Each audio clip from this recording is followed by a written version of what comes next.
नमस्कार शेतकरी बंधूंनो, मी प्रांजली तोरणकर आपल्या या आजच्या व्हिडिओमध्ये हार्दिक स्वागत करते। शेतकरी बंधूंनो, आता अनेक शेतकऱ्यांचा हा प्रश्न असतो की आमच्या झाडांची मुळे ही कमकुवत होत आहे, आमच्या पिकाला योग्य अन्नद्रव्य मिळत नाहीये, आम्ही खत देऊन सुद्धा आमच्या पिकामध्ये खताची कमतरता जाणवत आहे।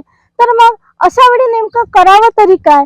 तर यावर एकच मुख्य प्रभावी उपाय आहे, तो म्हणजे मायकोरायझा। आता हे मायकोरायझा नेमकं आहे तरी काय, याचे कार्य काय आहे, चला तर मग आपण आजच्या व्हिडिओमध्ये जाणून घेऊया।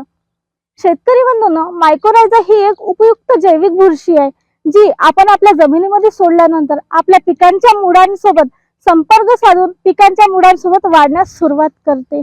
आता ही वाढून करते तरी काय, म्हणजे जे मायकोरायझाचे जे धागे असतात ते जमिनीतील अन्नद्रव्य आपल्या पिकांच्या मुळांकडे शोषून घेण्याचे म्हणजेच त्यांच्याकडे अट्रॅक्ट करण्याचे काम मायकोरायझा करते।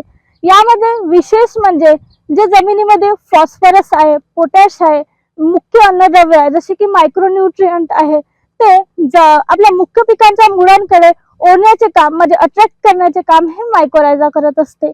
आता जर मायकोरायझा जर तुम्ही जमिनीमध्ये सोडला तर तुमच्या पिकाची वाढ जोमाने होते, पिकाला मुबलक अन्नद्रव्याचा साठा मिळतो आणि पिकाला योग्य ते वाढ होते। शेतकरी बंधूंनो, यावर्षी तुम्ही देखील मग जमिनीमध्ये मायकोरायझाचा वापर करा आणि तुमच्या पिकाची वाढ जोमाने करा आणि नैसर्गिकरित्या तुमच्या पिकांपर्यंत अन्नद्रव्याचा साठा कसा पोहोचवता येईल याचा नक्की विचार करा। आणि अशाच नवीन नवीन व्हिडिओसाठी आमच्या व्हिडिओला लाईक करा, शेअर करा, कमेंट करा आणि आमच्या चॅनलला फॉलो करा।